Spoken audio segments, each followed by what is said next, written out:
Welcome back, climbers. I'm your co-host, Kaylee Floyd, and this is another episode of Climbing Mount CMMC.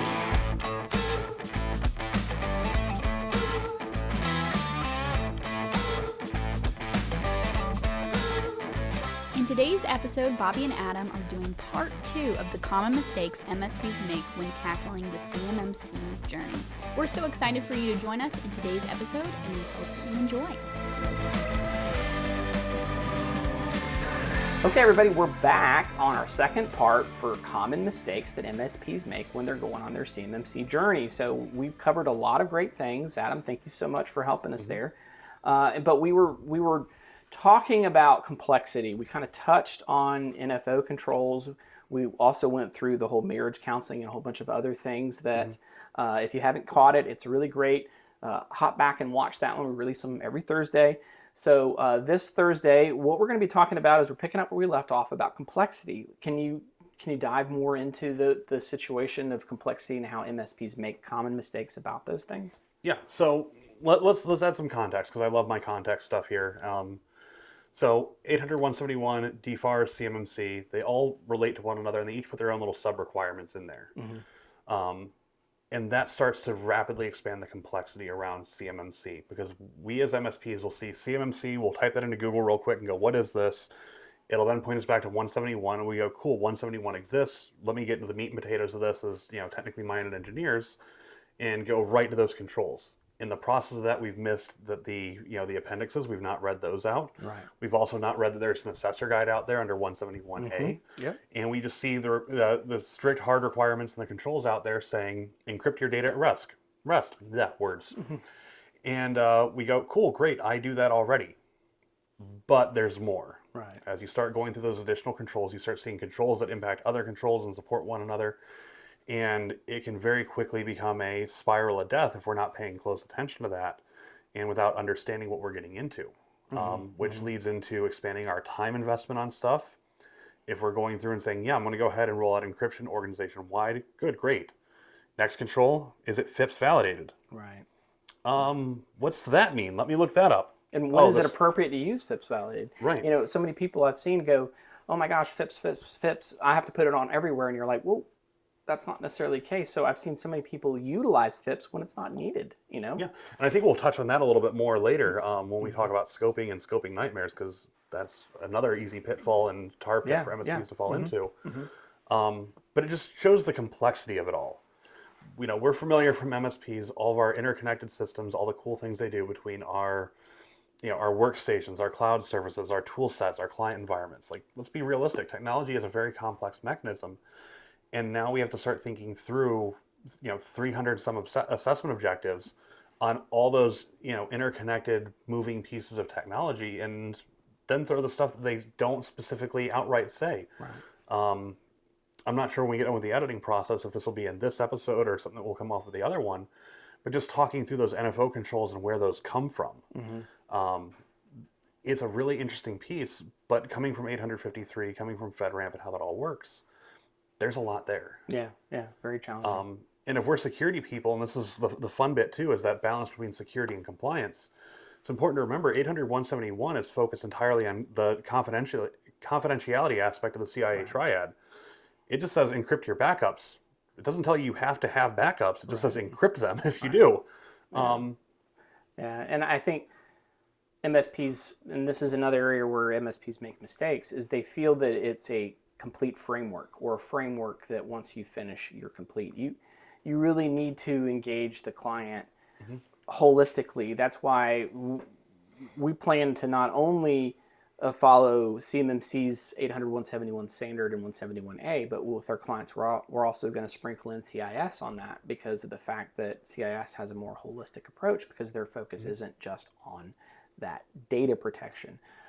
It covers the whole aspect of the health and well-being of that organization. And so as an MSP, when we go to support the client, we don't just want to support their CUI. We want to support them as an organization. Now, that's part of the compliance requirement, but if you're only supporting their compliance part, as most MSPs do, they're doing most everything for the client. And MSPs, if you look overarchingly, account for about 60% of the CMMC requirements fall on the shoulders either partially or completely on the MSP. And so they really have to be able to be willing to accept that, not only from a compliance, but also holistically, because they just don't look at it from that perspective. Yeah, and that is a good point too, as we look through our approach. Compliance and CMMC, it's an absolutely critical we get it right, but we know we can do better. That's why we're looking at some things from CIS, and I'm sure as we go through that journey, we may pick a few items out of 853 or from other standards that make sense. Because again, CMMC and compliance frameworks here are the rules we have to play by. You can be the worst team in the world playing by the rules in a football game and still you've played by the rules, or you can really knock it out of the park and go above and beyond. Right. But it's still finding those balances between, affordability, operational efficiencies. We can't necessarily do we don't have a complete blank checkbook. As much as I would love to say we've got a blank checkbook for it, you're the one with the checkbook, and I'm sure it's not a blank checkbook. It's not. Yeah, I don't have the CMMC money tree in the backyard. Right. Speaking of money, we have that listed under the complexity section. Can you talk to that and the challenges that a lot of MSPs misunderstand when it comes to money with CMMC? Yeah, it's not cheap. But if I were to sum it up in one sentence, that would be it. Yeah. But let's think about what that looks like. So we have to build out the enhanced processes to make sure that we're doing things in a compliant way. Right. That's adding time, and we all know the saying, time is money. So we're hitting that from our operations. Tool sets is another matter. Yep. If we start looking at putting data in a cloud environment or those risk managed assets and the security protection assets and whatnot, we may have to align to FedRAMP for those kind of systems depending on the data that flows into them. Let me jump in there real quick. Yeah. So for us, something that was a little bit surprising is as we started to step in the space, we chose GCC High for us. Now, we didn't have to go with GCC High. You can use other platforms. That's the one that we chose. And you don't have to go with High. You could go with just GCC. But because the fact that we know that there's clients that we already have that do ITAR work, we wanted to make sure that if we had more clients that had that, we didn't want to have to then build a new system to support them or just tell them, shove off, we can't take care of you. So we wanted to build a system that we felt like is going to be inclusive to all the potential clients we might bring in. And so we went with GCC High. Well, with GCC High, when you go to buy those licenses, you have to pay for them all up front, the whole year. And if you're not 100% sure if the licenses you're picking are the ones you want and you make some mistakes, it's kind of costly. Yeah. And so when you go to step into that and start building those types of things out, you just don't realize that. So then you're like, okay, well, if you're doing VDI or doing these types of things and now you're having to pay for it up front, you thought maybe you only had to pay for it monthly. Now you've got capital expenses for the most part versus amortized monthly expenses. Those things can add up very quickly. Yeah. So we've got our tools that we have to pay for. Right. GCC being a good GCC. Because you'll have to grab new tools perhaps, and then you got to pay for those. And then you've got the total cost of ownership on those tool sets and whatnot too. Yep. So okay, we've got the tool sets that we need for it. We've got a rough understanding. Now let's talk about the people investment. Yeah, absolutely. I think this is perfect proof of the pudding on that one. You've made a significant investment in people on this one by the fact that, hi, I'm here talking to you. Nice to meet you all. Right. Yeah. That's not cheap to just bring anyone on board for that. Even if you're not bringing someone on board, you have to retask and retrain your team on those new tools. That's more time away from clients not doing stuff. That's more money. Then you take that forward through to the assessment phases. You've got to find your assessor firm. You've got to find your C3PAO, all the people to get the work done.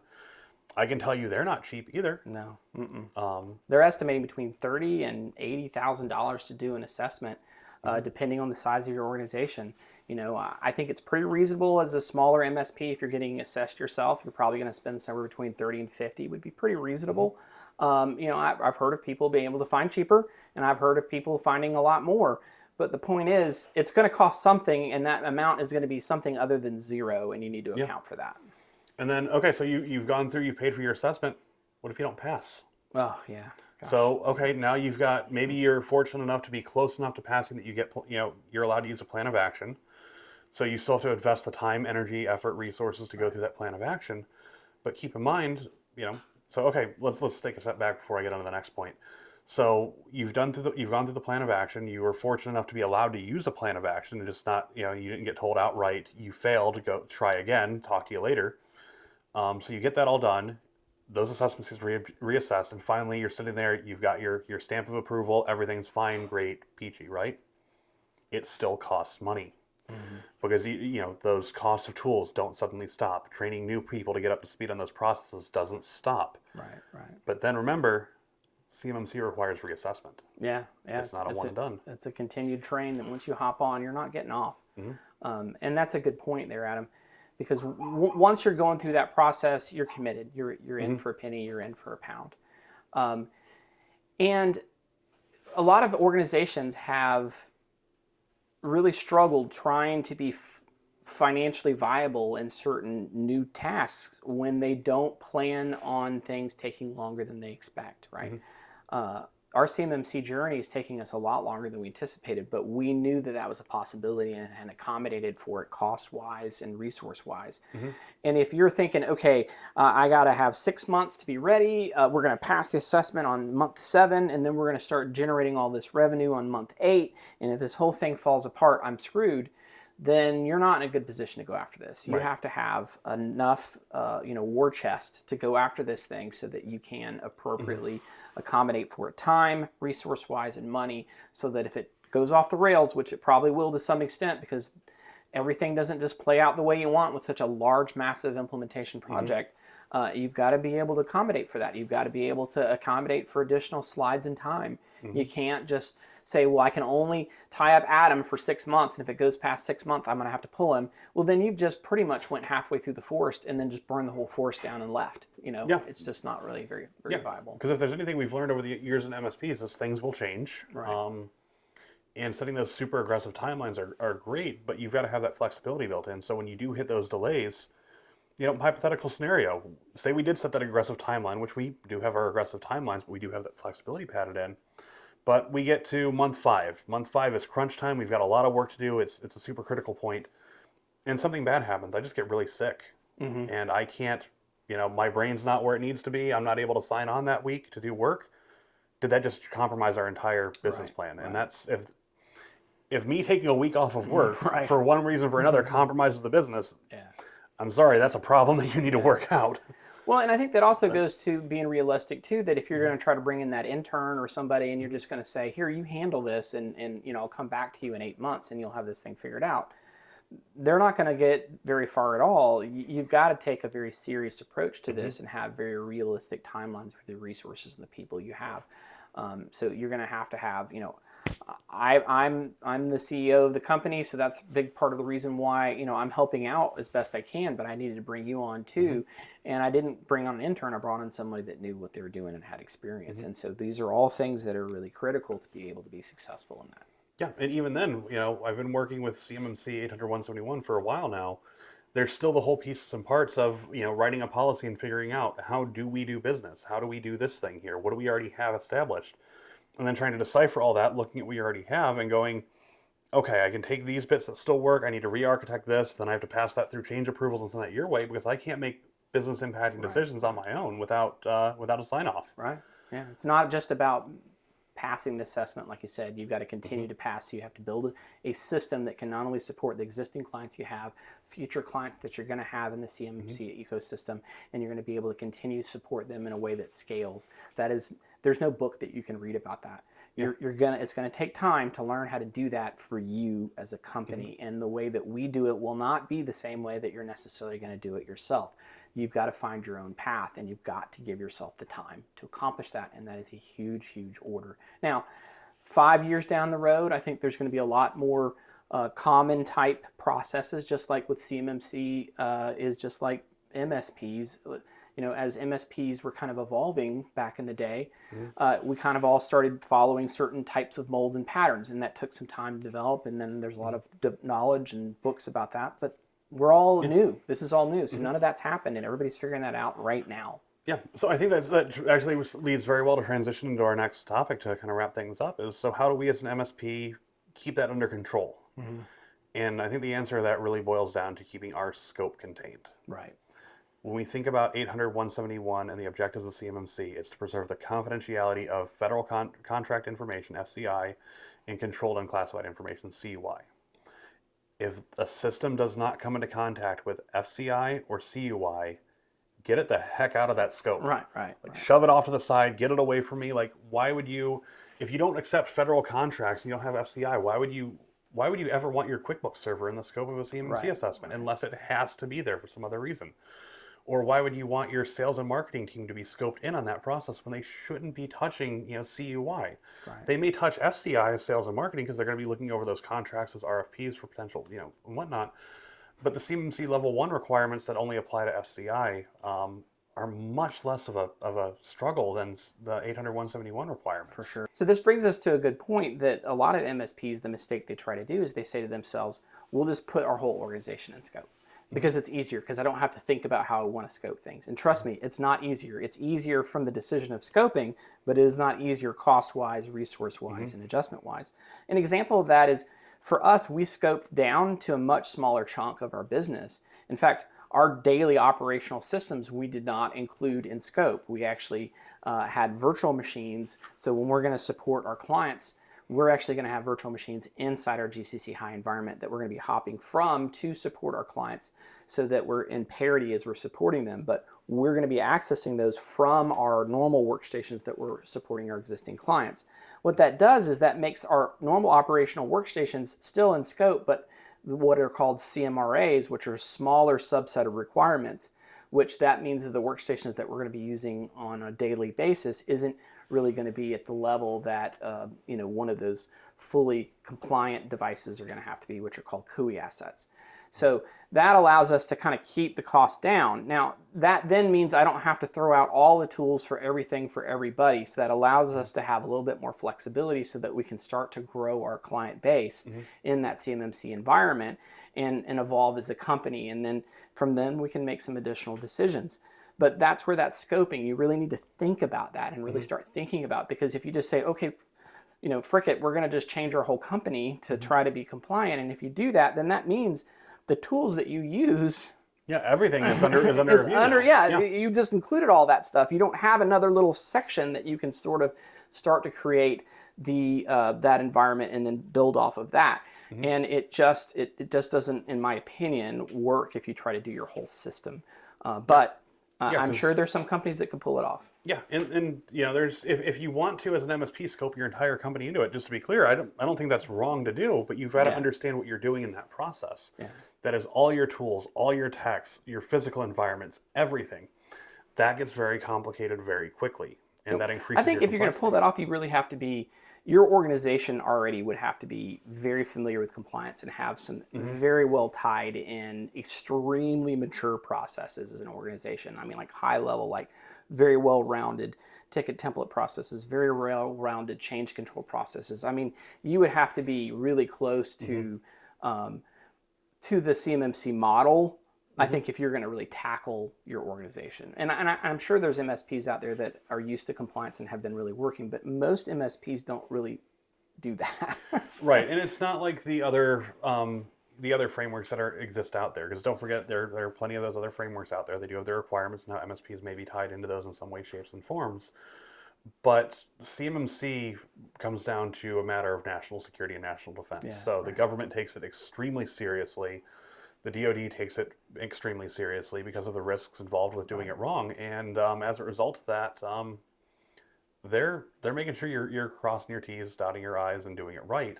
And that's where it gets scary as an MSP to make sure you get that scope in there properly. Because take something silly and simple, MSP uses toolset ABC to do things. That's scoped in and that has CUI in it.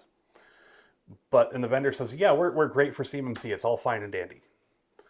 Okay, but they store that in a cloud server. Right. DFAR says your cloud service providers have to meet FedRAMP moderate. Right. And when you say, okay, Mr. Vendor here, or Mrs. Vendor, or whomever, and you say, where's your FedRAMP status? And they go, well, what's FedRAMP? Oh, yeah. That would be conversations I've had with vendors before is, hey, you probably have some CUI out here and you're functioning as cloud service providers. Where are you at in your FedRAMP journey? I don't see you in the FedRAMP marketplace. What's going on? What's that? Oh. Yeah, you've got a problem. And especially if you built your whole organization around the process and how that organization operates, and now you've just invalidated that tool, how do you handle that? If you haven't scoped it to where that even shouldn't be in scope the way that you went to support it, when those curves happen, you don't have to throw the baby out with the bathwater. And that's why it's super dangerous when you start including your whole organization in scope, because you're going to run into those types of gotchas that you weren't expecting as you look under the hood on certain things. Vendors aren't always transparent, and when you start trying to get the evidence that the salesperson said everything's fine, and you go to collect the evidence and it's crickets and they don't get back to you, and you realize I've got nothing, and then you got to make a decision, because sometimes we've seen vendors just ghost us. They won't even get back to us, and you're really wanting to include them in that process, but you can't because they're not getting back to you on the information, and you don't want to go to the mats fighting for them if they're not going to fight for you, right? Yeah, I've even had a situation before with a backup vendor. This was years ago and whatnot. The offender shall remain nameless, so we don't get sued. But backup vendor, and years before they had a process for ITAR. So we'd gone through, we did our vendor selection, the process was available. We said, cool, great, we'll use this vendor. If we have any clients that need ITAR, there's a process, it'll be great. We get the client with ITAR. We call up the vendor, we're like, hey, we're ready to move forward with this. Where's your procedures for this? Oh, we don't do that anymore. Oh my gosh, wow. So you're not, you can't meet ITAR compliance? No. Thanks for telling us. Yeah. Also, does the industry know this? Because there's probably those backup solutions in ITAR environments that you are now breaking the law a little bit here. You're doing it wrong. Yeah. And that was just a big old from the vendor. So yeah, you've got to, and that's a good point. Is vendors are going to have to vendor. They're going to do what they need to do to be profitable, and your well-being isn't necessarily always their best interest. So you have to be very careful. And that's another reason when you're doing your scoping is try to include as little vendors as possible, because that kind of crap can happen. And you can really get thrown for a loop and have to do your own change controls, and you'll have to potentially have change control processes for your clients. Who wants to do that? I definitely don't. All right, and that brings up another good point on that is the criticality of vendor due diligence on this matter. Right. We've certainly seen vendors that'll say, yep, we meet CMMC requirements. They don't. There are other vendors out there that say, use our solution, and in 5 easy minutes and 3 easy clicks, we'll get you CMMC compliant. Right. I don't know if y'all listening to the podcast can smell that smell, but it smells like some BS, you know? Especially based on everything we've already talked about. So it's critical as we go through that process to make sure our vendors are appropriately in scope. So there are a ton of absolutely wonderful vendors out there that make great products. Yeah. But they just don't fit into the scope and the requirements. And it's unfortunate we have to look at those solutions and go, I need to come up with something new, which gets back to our bigger points of the operational impacts and the challenges around it. And we can start to build that cycle of where we're at with that, because we've talked about our scoping nightmares, we've talked about the complexities of all of it, and now we're starting to see this come full circle. Well, I think that emphasizes the importance of risk management, right? The risk management process, and that's why it's so, I love the fact that it's included in CMMC, is to look at your organization and your vendors, and each year reevaluate that, because like you said, if they've made a change and they don't always tell you, it could considerably impact your posture. And so that's why keeping the quantity of vendors down to a minimum, as well as doing those risk assessments to reevaluate them so you don't get some blind sides. The last thing you want to do is find out a vendor might be in question when a client comes to you and says, I can't seem to do this anymore. And then the vendor goes, oh, that's because we removed it. And you're like, what? Right. And of course, because I know I've got plenty of friends that are on the dark side and all that stuff. Those yearly checkpoints and risk assessments actually present opportunity as well for the vendor. If they are working towards this themselves, they are aligning to it and working towards it. It's a great opportunity to say, hey, we know it's that time to come through for our risk assessment and everything as the account managers. We've got some stuff we think you're going to like. Vendor I was talking to recently that I've had a great relationship with for a couple of years now. When I reached out to them and said, hey, I'm coming over to join Bobby and we're working on our CMMC stuff, where do you guys fit into this? He straight up's like, we're working on our FedRAMP stuff. We put people on it. I'm like, oh, you guys are going for it. Let's go, people. Let's have some fun. Yeah. So it's good to always continue to do that. And that's another reason why it's nice that if you have some separation between your normal operations and your CMMC scoping piece, you on your non-CMMC, you should still be doing your risk assessment. You should still be going through and analyzing that. And what you can find is maybe some vendors that you're like, I'm not really sure if I want to bring them over onto the CMMC side, but you're going to keep an eye on them. You're going to continue to refine and work with them, and eventually more and more vendors are going to start stepping out of that space. How long that's going to take, who knows? But more are going to start stepping out on it. And when that starts happening, you can start potentially moving more and more over into your environment where it actually counts and starts helping you out. And I think that brings up another good point on that one that we can kind of use to kind of tie this one off a little bit. We think about vendors and their processes going through this and they continue reevaluation. When we talk about the price, SMBs have said this is going to be too. That's one of the common things that comes up in the request for comments. It's going to be way too expensive and way too prohibitive for the SMB and MSP community. And the DoD's response is, that sucks, charge more money.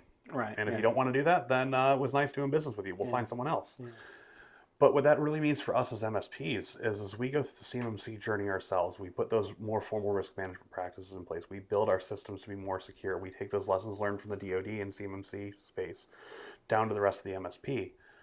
Our other clients can benefit from that too. For sure. So sure, we might be working with a company that's a subcontractor of Lockheed Martin building whiz-bang components for the Air Force's 6th generation's fancy whiz-bang gizmo gadget. But then we've got the local animal shelter that we do work with. Right. They don't have those requirements. They just have some puppies, and everyone loves puppies. Of course. But it's an opportunity to take the lessons learned there, increase their security posture, just from what we've already learned, so they can get that added bonus. And the world becomes a slightly better place. For puppies. Absolutely. Puppies, for kitties, for little birds, maybe some turtles in there. We're not exclusive. Yeah. We're an all-inclusive, animal-friendly environment over here. Absolutely.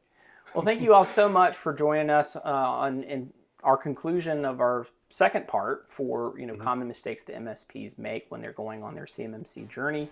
And tune in next Thursday when we go through some more topics. And until then, keep on climbing, everybody.